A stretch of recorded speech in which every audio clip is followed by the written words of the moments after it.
Amorimana bane namwe inshuti bakundwa mwashimiye gukurikirana ibiganiro bica hano kumbonesha kure yanyu ya BTV.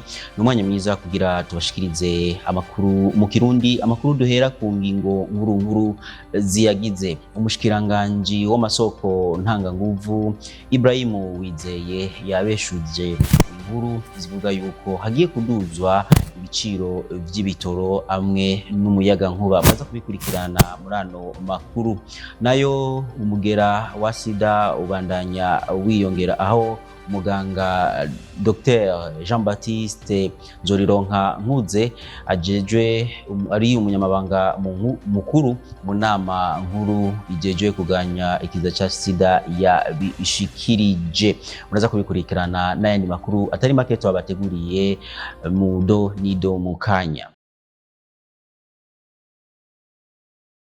Ndasubiye kubaramutsa ndabaha ikaze kugira ngo mukurikirane idorido ry'amakuru yacu, aho umushikiranganje mu byo ajejwe arimo amasoko ntanga nguvu yatanze ikiganiro kubamenyesha makuru, aho abeshuza amakuru avuga yuko ibiciro vy'igitoro amwe n'umuyaga nkuba byoba bigiye kuduzwa. Reka tumukurikire.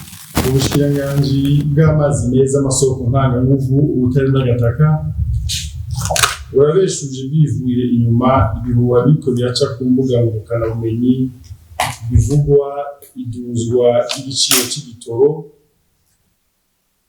n'icumuyaga nkuba. Ku bijanye n'igitoro nk'uko byashikirijwe igihe haheruka iduzwa, ibiciro bihinduka bivanye n'ingene ku isoko mpuzamakungu vyifashe. Kuva rero aho igiciro gisubiriwemo akabunguka kugwa amadolari 93, uno munsi ni nkayo nyene, bivuga ko atagituma na kimwe cotuma igiciro kiduzwa. Ku bijanye n'umuyaga nkuba, amakuru ajanye n'iduzwa ry'ibiciro nta handi vyaturutse atari ku kinyamakuru c'urubuga rwacu co kuwa 22 Nyakanga 2017. Nta giciro c'umuyaga nkuba caduzwe kuko mu kukiduza birafise inzira bicamwo. Ubushikiranganje bw'amazi meza amasoko ntanganguvu ubutari n'agataka buramenyesheje abarundi ko rubandana gukurikiranira hafi uko vyifashe ku isoko mpuzamakungu, kandi ataco tutazokora kugira igitoro kigume kiboneka. Vyongeye ubushikiranganje buriko bukoresha uburyo bwose kugira tuboneho akaryo ko gutera kamo inzego zose kugira zihashe abo bose barondera guhungabanya ubutunzi bw'igihugu. Ubushikiranganje bw'amazi meza amasoko ntanganguvu ubutari n'agataka burasubiye guhumuriza abenegihugu ko buzobandanya bwitwararika ivyo bisata kugira ubuzima bw'igihugu bubandanye kugenda neza. Abandura umugera wa sida babandanya biyongera, ivyo vyashikirijwe na Dr Jean-Baptiste Nzorironkankuze asanzwe ari umunyababanga ntayegayezwa mu nama y'igihugu ijejwe kurwanya ikiza ca sida. Elvis Munyaneza. Ibiharuro vy'abandura umugera wa sida vyariyongereye nk'uko imenyeshwa n'umunyamabanga ntayegayezwa mu nama y'igihugu ijanye kurwanya umugera wa sida Dr Jean-Baptiste Nzorironkankuze. Turavye kuva mu mwaka wa 2021 gushika mu mwaka wa 2022 ibiharuro byatanguye kongerekana kuko nk'uko umugambi w'igihugu wabitweretse byavuye kuri bya bice 7.9% bija ku bice 12.3%. Murumva ko kuva mu mwaka wa 2021 ibiharuro byatanguye kuduga. Saba rero yuko abakiri bato bose yuko kwirinda izo ngeso mbi z'ubusambanyi z'ubashurashuzi, kuko nizo zishobora kubakwegera mwizo ngorane zose gushika ku munsi bazokubaka ingo zabo. Abo nabo no kwita bipfa mutima bakamenya ko bategereza kwikingira kugira ngo ntibace bagwa no mu ngorane zirengeye. Hamza Venant urikukiye atwara ihuriro ry'inani ry'amashirahamwe akurikirana abagendana umugera wa sida aratubwira ico bariko barakora kugira ivyo biharuro bigabanuke. Rero ngabari mu ngoruje mashirahamwe maze gukorwa ko umugera wa sida bagiye mu runani rumwe cyo dukora twebwe na kare bavuga ati ina wibazwa yinayeko biraza kwerekana yuko tukaja imbere muri twebwe nyene tugatanga inyigisho siko tworahira tukareba ariko atawusura kwanuza umugera wa sida bishatse ubere baradushize ku kivi twetwe nyine ubwacu tubari twebwe tugenda kwimiriza bagenzi bacu bafata imiti neza uyibagera ndeve kwa muganga tubibutse utibuka ariko ari gipimo bapima cerekana ko maze igihe ufatiye imiti yo gupfufahaza agera igihe utabucanduza umva utabucanduza rero birumvikana yuko uko kwandura biva kuwa wanduye benshi batacanduza rero umva ko ubwandu kwanduza bishabigabanuka ubona cyane ukagoma wimiriza n'abandi bagifite ubwoba ko ikica cyane nuko bakwipimisha bibaza ko basanzwe ufite ubwandu utuwera abandi bakabona ko by'ukuri bwa bundi bipimisha nizo nzira nziza ya mbere kurwanya umugera wa sida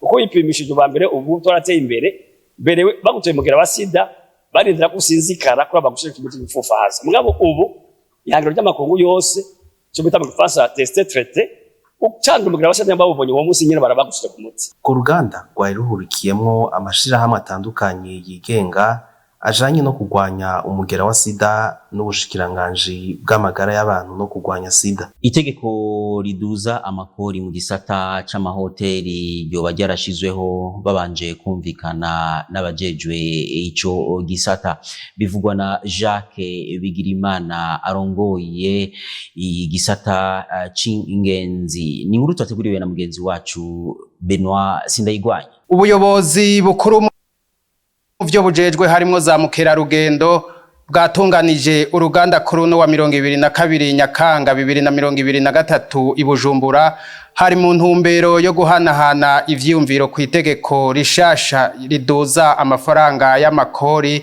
kuri bene amahoteli. Jacques Bigirimana arongoye ubwo buyobozi akavuga ko babikoze bavyumvikanye ko n'userukira amahoteli. Twavuganye n'userukira amahoteli ujya wa atwara secteur ya hoteleri ujya twabivuganye neza arabizi neza cyane kandi nabo nyene yabishigikiye icyo gituma mwabonye yuko atampari zahabaye ntitwashoboye gukoranya inama nk'iyi ya bose nkuko mubibonye ariko tumaze kuvugana tukavyumvikana ko nubaserukira dufata yuko twavyumvikanye na bose. Umwe muri bene amahoteli wewe akavuga ko iyo ngingo batayakiriye neza. Igituma tutavyakiriye neza ni kubera ko ihoteli isanzwe ifise ingene irihishwa icitwa ihoteli kandi ico citwa ihoteli gifise ibice bitandukanye hari uburaro hari uburiro hari n'abagira ibya siporo hari n'abandi batandaza ibinyobwa ariko ivyo byose biza bifataniriza hamwe ushira hafi ya wa mukiriya ari mu hoteli ivyo yokenera mu buzima bwiwe bwose. Nico gituma rero mu buzima bwiwe muri uwo mwanya nico gituma twari twifuza ko iyo babitubwira hakiri kare twari kubasobanurira kumbure ntavyo bamenye. Inyuma y'iyo nama ngo harategekanijwe iyindi nama rukokoma kugira barabire hamwe ikizoba cavuyemwo. Kwanya ibijanye n'ihindagurika y'ibihe ni gikorwa c'umuntu wese ivyo nivyashikirijwe mu nama yateguwe n'ishirahamwe Stand as One. Inkuru twateguriwe na mugenzi wacu Jules Verne Nakimana. Hangana n'ihindagurika ry'ibihe ni kimwe mu vyari bimaze imisi vyigishwa ugwaruka hamwe n'abavyeyi babangaha mu gisagara ca Bujumbura kugira bigishwe uko bokwikingira. Sport System Mashongo arongoye ishirahamwe Stand as One ryatunganije izo nyigisho bafatikanije na Visit Burundi aratubwira icyatumye batunganya ico gikorwa. Ikiyaga Tanganyika na Rusizi biriko biragira amadega menshi mu bantu bariko barapfa abantu bakatigiwabo abanyeshuri bakayiba amasomo donc twaciye tubona ko changement climatique bimwe biva mu activité y'abantu bakora bakaca bagira ikintu bita pollution y'amazi. Hanyuma nicyo gituma twaciye tuvuga ngo tuze tutangure iyi education hano mu gihugu cyacu cy'u Burundi. Visit Burundi nk'uko mubizi ni organisation ikora kwakira ingenzi cyangwa kuyorienta, niwo kwakira ingenzi hari ibintu bitagendeka neza nk'ubucafu n'ibiki. Hanyuma Visit Burundi tuca tuvuga kubera mwebwe mukora mu ibyo byo kwakira ingenzi, ni byiza ko twokora kumwe. Umwe mu baronkejwe izo nyigisho bavuga ko zabagiriye akamaro kanini kandi ko bagiye kuzisangiza n'abatazihawe. Akoze biteza kuja ahantu. Aho hantu rero ikintu dukuyemo muri iyi nama nuko nko mu miryango dukwiye kuza turatandukanya ibi dukoresha, hanyuma hakagira ibisigara. Ivyasigaye bishobora kubora ntitubivange n'ivyasigaye bitabora, kuko bijya bitabora twumvise yuko bishobora kumara igihe kirekire aho wabitaye rero ahantu ku isi ndimwa nta kizohamera, wabitaye ku musozi inkoko izo bitwara ibijane mu nzuzi, wabitaye ahandi hatajanye nuko baca babikurikirana bakabisubiramwo canke bakaraba yuko ataco bihava bibandanya vyonona, biragaruka bikanatera n'icuka kibi, ugasanga ahantu umuntu aciye hose haranuka.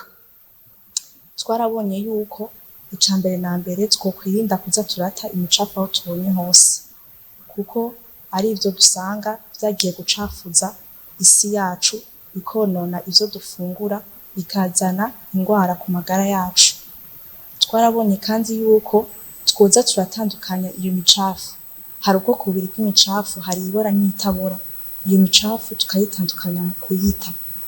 Ico no kwemeza nuko nanje uwo duhuye nzomubwira twakuye mu nama, ahubwo nkanaraba nuko ashoboye kuvyubahiriza.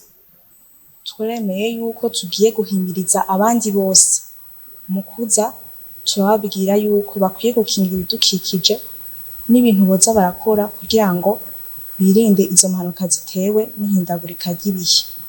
Twarabonye kandi yuko hakenewe yuko izo nyigisho zitangwa kuva ku mwana akiri mutoya, kandi zoza ziratangwa no ku mashure, kandi leta ikabikurikirana ikaraba ko izo nyigisho zatanzwe kandi ko abanyeshuri babitahuye. Izo nyigisho zari zimaze iminsi 5 ziriko ziratangwa, kazosozerwa n'ibikorwa rusangi bizoba kuri no wa gatandatu. Mu makuru y'imico n'akaranga mugenzi wacu Ange Negrita Irakoze aza kutuganiriza na cyane cyane atubwira ku bijanye n'ibice by'inanga, aho yaganiriye n'umuhinga Torobeka Joseph. Ibice bigize inanga hariho umujya wa mbere, wa kabiri, wa gatatu, wa kane, wa gatanu, wa gatandatu, w'indwi, w'umunani. Mugabo kenshi ushobora kuvuza imiryango. Iyo miryango barageze kuja mu kizungu dufatanye n'ibya gitari, dusanga hariho amanota 5. Hariho mi diez, mi diez, sempre, normal. Ivyo bintu kugira ngo bishire utagira piano byoroshe. Inanga isamajwi 5 n'igitari rafitari isana. Hariho basigaye bantuma Dawudi umwami wa Israeli yahora avuza inanga imirya 12 n'iya 10. Ugize imirya y'12 narishiriye umuntu ndari mukiranura ndabitora neza. Ugize inyanga y'imirya 12 mu nanga z'ikirundi ibari inanga zitatu cyangwa zine, kuko uwa mbere ucusimba ukagira iyo ni inanga ya kabiri, ya gatatu, ya kane. Ya kane rero ucutuza hejuru, iryo jwi bagita inkanda. Hariho soro, hariho inkanda rero canke mu kirundi inkanda sinzi ko mushobora gutora. Nirya jwi bavuga ngo ni ryo hejuru rya hasi rya basi. Rya basi inkanda uvugira hasi. Reka ngerageze uwumbire. Gira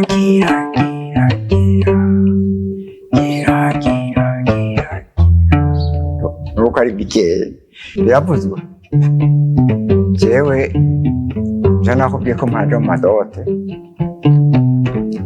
utakaranga ukaba utayibanga narose nagabanye narose narose nagabanye zibiri zimbangikane zibiri zimbangikane zibiri zimbangikane zitaje mugisozi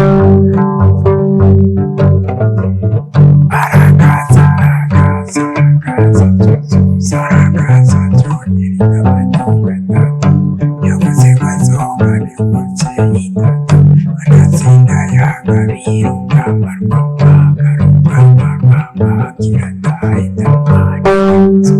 ibaye sebane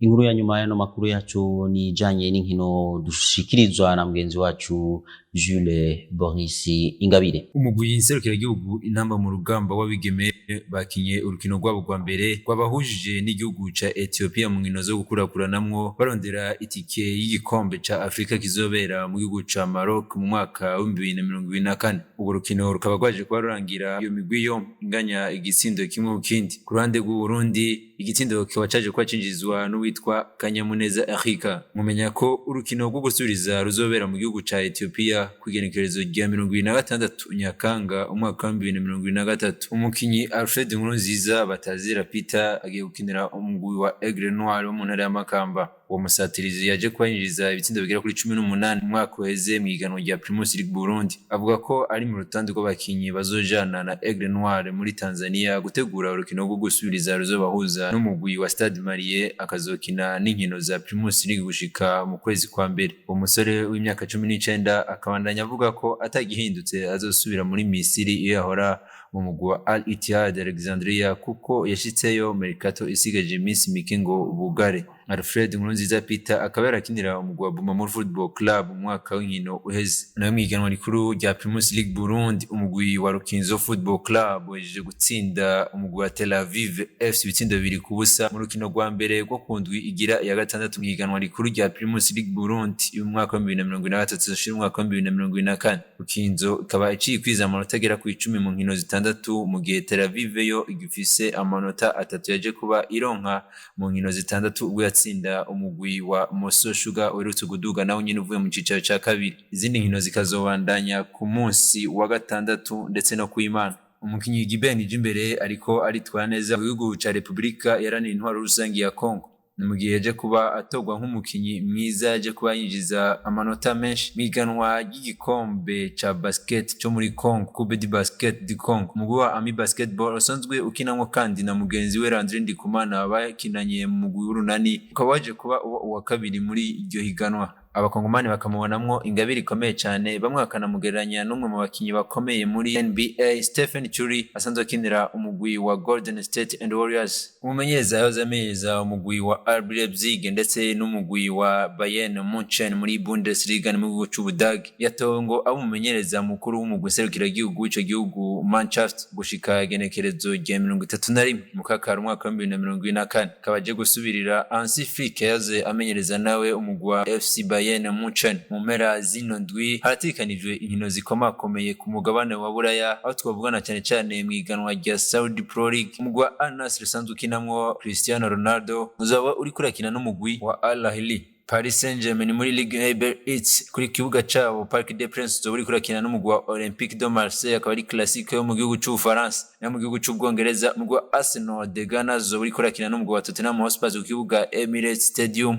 Na mu gihugu ca Espagne umugwi wa Atletico Madrid ku kibuga Wanda Metropolitano Stadium uzoba uri kwakira umugwi wa Real Madrid usanzwe uyoboye ihiganwa rya La Liga Santander. Kuri amakuru y'inkino turangirije ko amakuru yacu twabateguriye kuri uno munsi tukaba tubashimiye mwese mwashoboye kuyakurikirana ariko kandi dushimire abamenyesha amakuru ba BTV ndetse nabo mu buhinga bw'ivyuma bashoboye kugira ico bakora cyose kugira ngo ano makuru ashoboke. Imana ibafashe mugere aho muba mubaho.